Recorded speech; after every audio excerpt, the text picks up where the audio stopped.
Olá pessoal, que a graça de Cristo esteja com vocês. O assunto e o tema de hoje vai ser sobre o que era o espinho na carne do apóstolo Paulo.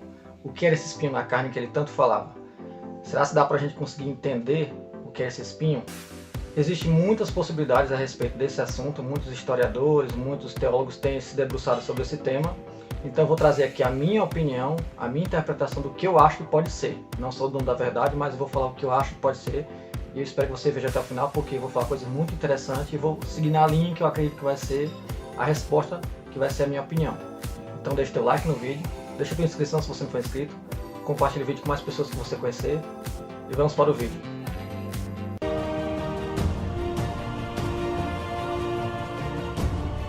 Então pessoal, a gente vai iniciar essa leitura aqui no 2 Coríntios capítulo 12, a partir do verso 1, que é onde ele vai citar a questão do espinho na carne, né? Ele vai trazer as revelações que ele teve e vai dizer o que é que a consequência disso, que é o espinho. 2 Coríntios 12, verso 1. Em verdade que não convém gloriar-me, mas passarei as visões e revelações do Senhor. Conheço um homem em Cristo que há 14 anos, se no corpo não sei, se fora do corpo não sei, Deus o sabe, foi arrebatado ao terceiro céu. E sei que o tal homem, se no corpo, se fora do corpo não sei, Deus o sabe, foi arrebatado ao paraíso e ouviu palavras inefáveis, que ao homem não é lícito falar.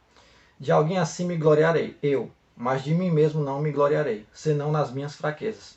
Porque se quiser gloriar-me, não serei nécio, porque direi a verdade, mas deixo isto para que ninguém cuide de mim mais do que em mim vê ou de mim ouve.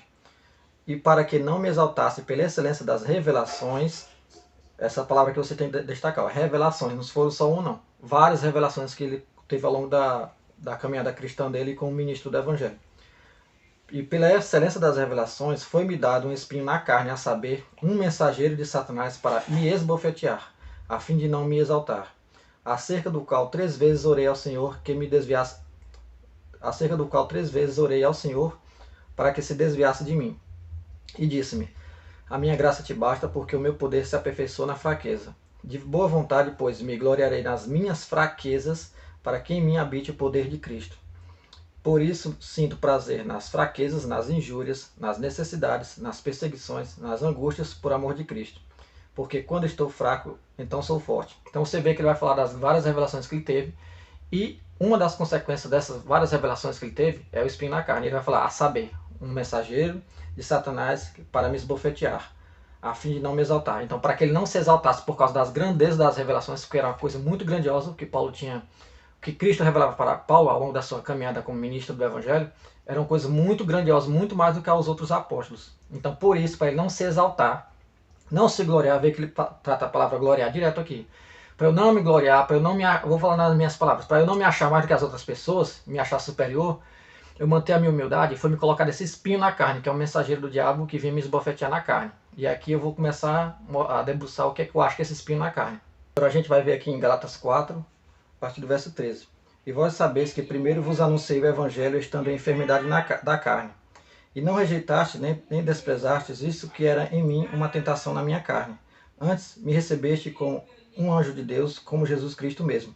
Qual é logo a vossa bem-aventurança? Porque vos dou testemunho de que, se possível fora, arrancaríeis os vossos olhos e nos daríeis. Agora vamos lá aqui para Atos 23, verso 3. Então Paulo lhe disse: Deus te ferirá, parede branqueada. Tu estás aqui assentado para julgar-me, conforme a lei, e contra a lei me mandas ferir? E os que ali estavam disseram: Injurias o sumo sacerdote de Deus? Por que eu coloquei essas duas passagens de Atos e de Gálatas? Porque tem pessoas que dizem que aqui Paulo é o indicativo que ele tinha problema da visão. Ele não enxergava bem, ou até mesmo que era cego, né? Só que aqui tem duas questões. Você vai ver que Paulo está falando que quando ele encontrou eles em enfermidade na carne. Isso é uma das coisas que Paulo sofria nesse período de perseguição que ele estava como agora ministro do Evangelho, né? Então, entre essas coisas tinha essa enfermidade. Só que ali, eu vou ler aqui para vocês um destaque que eu fiz. Lá na época, né, sobre a época lá na Ásia, na região da Galácia. Paulo conheceu os Gálatas e lhes pregou o Evangelho por ocasião de sua primeira viagem missionária. Nessa época, a região de Perge, no litoral da Ásia Menor, foi afligida por um surto de malária. Paulo pode ter contraído essa doença e foi acolhido e tratado pelos Gálatas, que presenciaram sua luta contra o que chamou de seu espinho na carne, embora não haja registro de que mal era este. Sobre a passagem em que Paulo chama o sumo sacerdote de parede branqueada, não quer dizer que ele não estava enxergando, mas que ele estava proferindo uma condenação profética contra esse conselho julgatório cheio de hipocrisia e injustiça. Jesus chamava a elite religiosa da época de sepulcros caiados.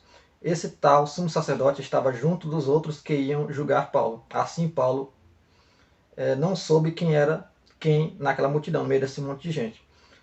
Mas há os que interpretam que Paulo tinha problemas na vista e não reconheceu o sumo sacerdote. É como eu falei. Quem quer usar essa passagem para dizer que Paulo tinha problema na vista, e esse era espinho na carne dele, tá aqui as referências. Mas aqui não, isso não quer dizer, na minha opinião, não quer dizer isso. Aqui quer dizer que Paulo teve um problema que pode ser possivelmente esse surto de malária que teve naquela área, e ele pegou, entre outras coisas, ele pegou essa malária. Então isso afetou a visão dele e outras coisas, né? Ele teve que ser hospitalizado pelos irmãos. E a questão aqui do sumo sacerdote não é que ele não enxergava as pessoas, é porque na hora estava muita gente e o sumo sacerdote estava entre eles e no meio deles o sumo sacerdote deu a ordem para eles ferirem Paulo. Aí Paulo foi ferido e falou isso. Mas quando ele falou, ele não sabia quem tinha dado a ordem. Por isso que ele falou parede branqueada. E o termo parede branqueada é um termo profético de condenatório. Quando você vai julgar uma pessoa, chama ela de uma pessoa hipócrita, que é o que Jesus fazia com os fariseus. Sepulcros caiados. Eles não eram sepulcros, mas Jesus chamava de sepulcros caiados para mostrar que eles eram belos por fora e dentro era podre, assim como uma parede branca. Agora eu vou ler aqui para vocês a passagem que mostra que Paulo sofreu muitas prisões e perseguições onde ele passava, né? Atos 9,15. Disse-lhe, porém, o Senhor: vai, porque este é para mim um vaso escolhido para levar o meu nome diante dos gentios e dos reis e dos filhos de Israel. E eu lhe mostrarei quanto deve padecer pelo meu nome. Atos 26,15. E disse eu: quem és, Senhor? Ele respondeu: eu sou Jesus, a quem tu persegues. Mas levanta-te e põe-te sobre teus pés, porque te apareci por isto, para te pôr por ministro e testemunha tanto das coisas que tens visto, como daquelas pelas quais te aparecerei ainda, livrando-te deste povo e dos gentios, a quem agora te envio. Atos 18,9. E disse o Senhor em visão de noite a Paulo: não temas, mas fala, e não te cales, porque eu sou contigo e ninguém lançará mão de ti para te fazer mal, pois tenho muito povo nesta cidade. Atos 20:22. E agora eis que, ligado eu pelo Espírito, vou para Jerusalém, não sabendo o que lá me há de acontecer, senão o que o Espírito Santo de cidade em cidade me revela, dizendo que me esperam prisões e tribulações. Então vocês estão vendo?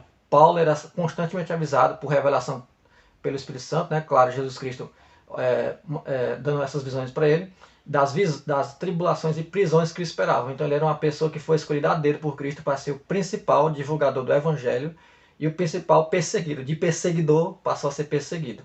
E além de Paulo ser preso e perseguido, ele ainda tinha que lidar com as difamações por causa disso.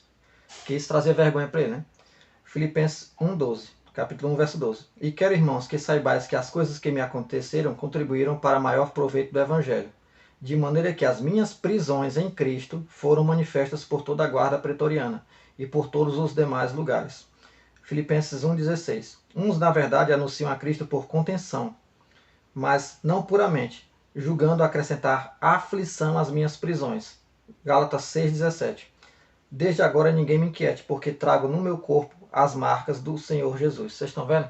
Então ele fala, ninguém me inquiete. Em Gálatas ele fala, ninguém me inquiete, porque agora eu trago as marcas do Senhor Jesus Cristo, ou seja, as marcas de aquele que está levando o Evangelho debaixo de perseguição, chicote, apedrejamento, algemas, né, prisões, como eu falei, calúnia, difamação, dos de dentro da igreja e dos de fora, entre os judeus e entre os gentios. Então ele é uma pessoa marcada de vários sentidos, fisicamente e psicologicamente, né, e também espiritualmente. Então Paulo está mostrando que também tinha pessoas naquele tempo que queriam acrescentar mais aflição às prisões dele, porque eles falavam, a gente prega, mas tem liberdade, a gente não é preso, tu vive preso em tudo que é lugar, porque ninguém te aceita. Nem os da tua terra, que são judeus, e nem os do meio dos gentios creem em ti, porque ele era tanto ridicularizado pelos gentios, que não criam nele, no Evangelho, como também pelos judeus que não criam no Evangelho. Ele era o principal perseguido. Então isso também era motivo de vergonha, e os outros, que eram seus rivais, líderes religiosos egoístas, né, de ego inchado, queriam acrescentar mais aflição às prisões de Paulo, fazendo isso. Nós pregamos o Evangelho com liberdade, e tu não. Já caminhando para o final, vou mostrar para vocês os outros inimigos de Paulo, né? 2 Timóteo capítulo 4, verso 14. Alexandre o latoeiro causou-me muitos males. O Senhor lhe pague segundo as suas obras. Infelizmente tem o meu nome também. Verso 15. Tu guarda-te também dele, porque resistiu muito às nossas palavras. Ninguém me assistiu na minha primeira defesa. Antes todos me desampararam. Que isto lhes não seja imputado. Aqui em Romanos 11:13. Porque convosco falo, gentios, que enquanto for apóstolo dos gentios, exalto o meu ministério, para ver se de alguma maneira posso incitar aos ciúmes os da minha carne e salvar alguns deles. Romanos 1:16. Porque não me envergonho do evangelho de Cristo, pois este é o poder de Deus para a salvação de todo aquele que crê, primeiro do judeu e também do grego. Números 33:55. Mas se não lançardes fora os moradores da terra de diante de vós, então os que deixardes ficar vos serão por espinhos nos vossos olhos e por aguilhões nas vossas virilhas, e apertar-vos-ão na terra em que habitardes. Então vocês estão vendo? Em Números, Deus trata o povo que é inimigo do povo de Deus como espinho. Então, espinho também tem o significado de inimigos. Então, vocês estão vendo? Paulo tinha muitos inimigos. Então, ele tinha esse espinho na carne, de ser o principal perseguidor. O principal perseguido, né? De perseguidor passou a ser perseguido. O número 1 entre os gentios, perseguido entre os gentios, e o número 1 perseguido entre os judeus. Agora uma explicação minha para vocês. Paulo era perseguido onde ia. Para cada revelação dada para onde iria, mais perseguido inimigos ia aparecendo. Por ser ex-fariseu, provavelmente ele era a vergonha da parentela e de todos os judeus, acusado, entre outras coisas, de ser o principal propagador do cristianismo. E também não era bem recebido nas igrejas, caluniado, sem falar na fama de perseguidor da igreja. Eu descarto a possibilidade do espinho ser uma ex-esposa de Paulo, tem gente que fala isso, ser um pecado que ele lutava contra, também não acredito nisso, porque ele é um exemplo de crente. Ser uma doença, seja qual for, como eu falei, as doenças são consequências da vida dele, da rotina dele. Não que isso é o motivo do seu espinho, na minha opinião. Para mim, o espinho fala de suas prisões, perseguições, tribulações e toda humilhação por onde passou nessa jornada de pregador do Evangelho. Mais importante de saber qual o espinho na carne é saber que o apóstolo Paulo foi o principal propagador do Evangelho, doutor dos gentios, o defensor do Evangelho perante os judaizantes, principal pregador e mestre que fundamentou a fé cristã em mais de 10 epístolas, o primeiro a escrever as epístolas do Novo Testamento. Então, é um dos homens mais importantes da Bíblia e do Novo Testamento, é o principal propagador do cristianismo. Podemos até dizer que foi por causa de Paulo que o Evangelho chegou aos gentios no geral, porque ele foi o que levou adiante. Ele fez de tudo e trabalhou muito mais do que os outros apóstolos, como ele mesmo fala na carta aos Coríntios. Então, ele foi um grande homem de Deus, pessoal. Então, eu espero que vocês tenham gostado. E se por acaso você concorda com a minha opinião, que é as prisões e aflições e tribulações que ele sofria, que seria o espinho, né? As consequências de levar o Evangelho, isso é a minha opinião, é que eu acho que é o espinho. Então, você deixa o teu like, deixa a tua inscrição se você não for inscrito, compartilhe o vídeo com mais pessoas que você conhecer. E não se esqueça, somos um em Cristo. E fica com Deus.